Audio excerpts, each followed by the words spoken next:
How does CRT, critical race theory, oppose the American ideal of freedom of speech?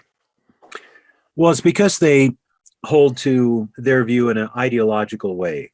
So the notion is that race and class control how you think and how you interact with the world. So there really is no rational discourse that is a good idea to find the truth. So one group is part of the revolutionary vanguard. They have their lived experience, they have their historical oppression, and they know the way reality is.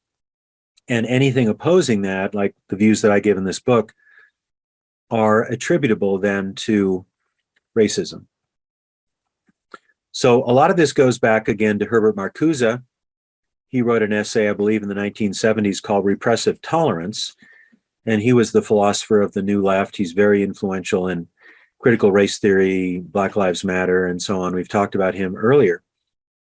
And the idea is that you don't want to give equal access to oppressors. That just furthers their oppressive strategies. So you don't even want to tolerate people who are toxic. You want to silence them. And this is not the idea of may the best argument win, or something like John Stuart Mill, who said, if you only know your own view, you probably don't know it very well. You need to know other views as well as your own view to really comprehend what you believe and why. This is basically, there's one side that has it right because of their ethnicity or their sexual identity, and the other side is wrong, and we don't have to argue with them. We don't have to provide better support for our view. We don't have to even critique their view. We just want to silence them or cancel them. I'm seeing this all over.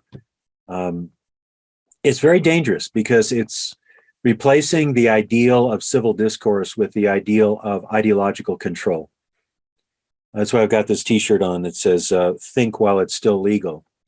And I've got some other protest kind of t-shirts.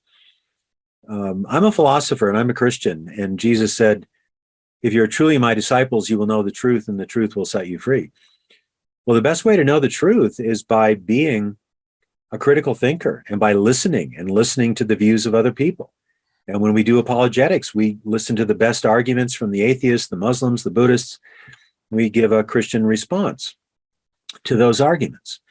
And we should do the same thing, whether it's in economics, politics, education, and to just shut down the other side because you label it as toxic or transphobic, homophobic, Christian haters, whatever it is not good for the country. It's not good for anybody. And we're seeing this with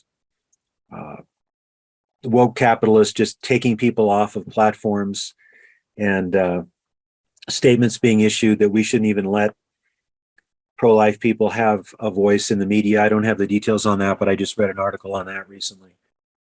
And, this goes way back. I mean, it goes back to Marcuse, repressive tolerance, but it's like the Marcuse bonfire has been burning and kind of smoldering for a long time. And now it's just everywhere. The flames are leaping up everywhere. And it's not even, there's no pretense that, well, we value free speech, but we just don't like your speech. No, it's basically free speech is a myth of the white oppressive system, and we don't have to follow it. And we will shut you down. We'll take you off the platform. We will cast aspersions upon you, and you're not even worth listening to anymore. So I have a whole chapter on that, on ideology and free speech.